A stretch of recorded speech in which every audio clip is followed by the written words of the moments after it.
Samo narežite toaletnu rolu i zahvaljivat ćete mi godinama. Kada mi ovo pokazao prijatelj iz Kine, bio sam oduševljen.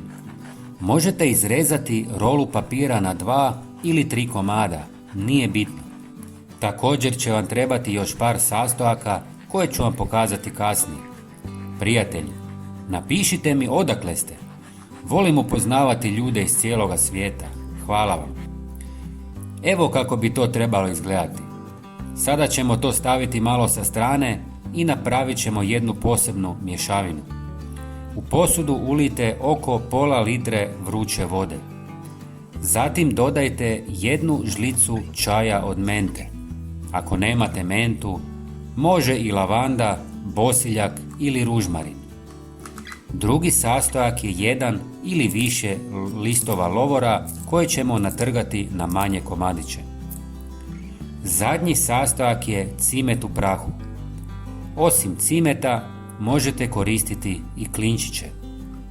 Sve dobro promiješajte i ostavite par sati da se svi sastojci otope. Zatim tekućinu procijedite kroz gazu. Bilo bi nam drago kada biste nas podržali jednim lajkom. Svaki dan vam dajemo nove savjete potpuno besplatno. Hvala vam. Sada namočite komade toaletnog papira koje smo narezali. Malo iscijedite, izvadite karton u sredini i stavite u manju posudu ili gdje god želite. Možete ga čak i zavezati za prozore ili staviti bilo gdje u kući. Naravno, nakon što se malo osuši, kako ne bi kapalo po podu. Sada ste napravili najbolji prirodni repelent protiv komaraca, mrava, moljaca i drugih insekata. Također, ovo je odličan osvježivač zraka i prostorije će vam danima mirisati. Toaletni papir ima veliku moć upijanja i danima će ispuštati ugodan miris. Čak i izgleda kao neobičan ukras ako ga postavite na dobro mjesto. Svakih par dana možete nadodati malo ove tekućine kako bi produžili djelovanje. Ali to nije sve. Ovu tekućinu možete iskoristiti i za namakanje nogu.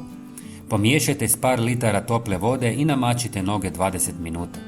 Menta osvježava stopala, smanjuje neugodne mirise i daje osjećaj hlađenja i opuštanja. Cimet potiče cirkulaciju i stvara blagi osjećaj topline, što može pomoći umornim i hladnim nogama.